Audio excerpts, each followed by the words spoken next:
नमस्कार दोस्तों, स्वागत है आपका अपने यूट्यूब चैनल ट्रेंडिंग न्यूज में। दोस्तों, आज हम बात करेंगे कोरोना वैक्सीन के ऊपर कि भारत में कोरोना वैक्सीन कब से लगाई जाएगी और क्या ये वैक्सीन फ्री में उपलब्ध होगी या हमें पैसे पे करने होंगे। क्या वैक्सीन के कोई साइड इफेक्ट होंगे या भारत में कौन सी वैक्सीन को स्वीकृति दी गई है। दोस्तों, ऐसे कई सवाल हैं जो हमारे मन में आ रहे हैं और इसी का समाधान लेके आज मैं आया हूँ। तो दोस्तों, वीडियो को शुरू करते हैं। आप सभी जानते हैं भारत समेत संपूर्ण विश्व इस समय कोरोना महामारी से पूरी तरह परेशान है और इस समय संपूर्ण विश्व में कोरोना के लगभग 10 करोड़ से ज़्यादा केस आ चुके हैं और जिसमें 20 लाख लोगों की मृत्यु तक हो चुकी है। वहीं बात करें भारत की, तो भारत में भी अब तक कोरोना के लगभग 10 करोड़ से ज़्यादा केस आ चुके हैं, जिनमें 1.5 लाख से ज़्यादा लोगों की मृत्यु हो चुकी है। दोस्तों, ऐसे में सभी को वैक्सीन का बेसब्री से इंतजार था और वैक्सीन के आ जाने की खबर सुनकर सभी में आशा की एक किरण जगी है।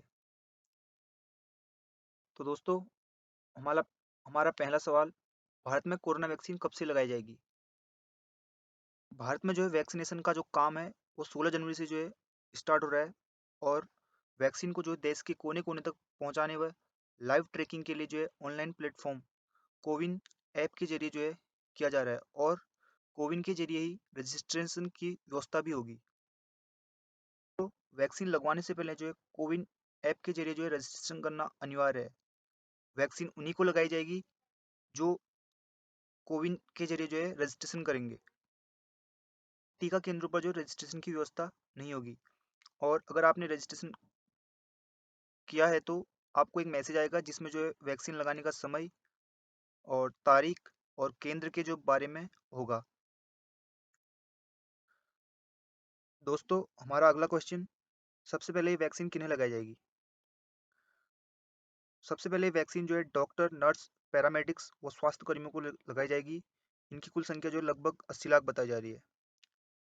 इनके बाद लगभग 2 करोड़ डिफेंस यानी पुलिस, फौज आदि लोगों को वैक्सीन का टीका लगाया जाएगा और फिर नंबर आएगा 50 से ज़्यादा उम्र के लोगों को, जिनमें कोई या बीमारी है या जिन्हें कोरोना है और या जिन्हें कोरोना हो चुका है। और इनमें 50 से कम उम्र के लोग भी होंगे जिनमें कोरोना के सिम्टम्स हैं।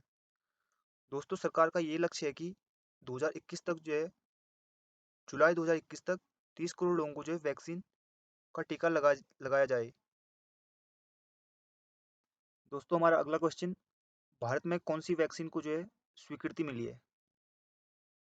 भारत में कोरोना वैक्सीन की 2 वैक्सीन को इमरजेंसी अप्रूवल यानी आपातकालीन इस्तेमाल की अनुमति मिल चुकी है और देश भर में 16 जनवरी से टीका लगाया जाना शुरू होगा। ये 2 वैक्सीन है। पहली ऑक्सफोर्ड एस्ट्राजेनेका की बनाई हुई वैक्सीन कोविशील्ड। इस वैक्सीन का ट्रायल है वो सीरम इंस्टीट्यूट कर रही थी।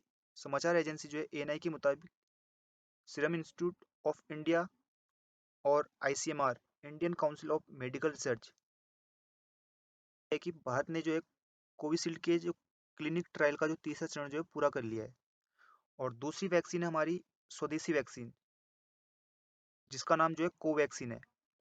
कोवैक्सीन को भी भारत में सीमित आपातकालीन उपयोग की मंजूरी मिल चुकी है और कोवैक्सीन को देश की दवा निर्माता कंपनी भारत बायोटेक ने भी भारतीय आयुर्विज्ञान अनुसंधान परिषद Indian council of medical research की मदद से बनाया है।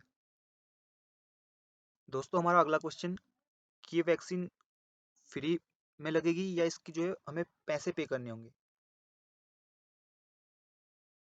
तो दोस्तों, केंद्रीय स्वास्थ्य मंत्री हर्षवर्धन जी ने एक हफ्ते पहले ही भारतीय लोगों से एंटी वैक्सीन अफवाहों पर ध्यान न देने को कहा है और ये कहा कि वैक्सीन सभी को फ्री में लगाई जाएगी। और वहीं कोविशील्ड वैक्सीन की प्राइस 200 से 300 तक पड़ेगी, यानी कोविशील्ड भारत को वैक्सीन उसी दाम में दे रही है में ऑक्सफोर्ड एस्ट्राजेनेका इसे इंटरनेशनल मार्केट में बेच रही है। तो दोस्तों, आप ये ना सोचिए कि आपको वैक्सीन के 200 से 300 रुपये पे करने होंगे। ऐसा बिल्कुल नहीं है। इसके पैसे जो है भारत सरकार पे कर रही है। दोस्तों, अब सबसे मुख्य बात यह है कि क्या कोविड-19 वैक्सीन जो लगाने के बाद इसके कोई साइड इफ़ेक्ट तो नहीं होंगे? तो दोस्तों मैं आपको बता दूं, विशेषज्ञों के हिसाब से जो है सभी वैक्सीन की जो है सुरक्षा संबंधी रिपोर्ट जो है एकदम ठीक रही है। और हो सकता है कि टीका लगाने के बाद जो है मामूली बुखार या सिर दर्द हो, तो ये नॉर्मल बात है, क्योंकि जो है ये अन्य किसी बीमारी के जो इंजेक्शन लगाने में भी होता है। और कोई भी वैक्सीन जो अगर 50% तक प्रभावी होती है तो उस उस वैक्सीन को जो है सफल वैक्सीन का दर्जा दिया जाता है। और अगर वैक्सीन लगाने वाले व्यक्ति को अपने स्वास्थ्य में जो है कोई बदलाव महसूस होता है और कोई दिक्कत होती है, तो उसे जो है डॉक्टर को जो है चेक कराना अनिवार्य होगा। दोस्तों, अगर आपको मेरी ये वीडियो अच्छी लगी और इन्फॉर्मेटिव लगी तो प्लीज़ इसे लाइक, शेयर एंड सब्सक्राइब करना ना भूलें। धन्यवाद दोस्तों, फिर मिलेंगे नई वीडियो के साथ।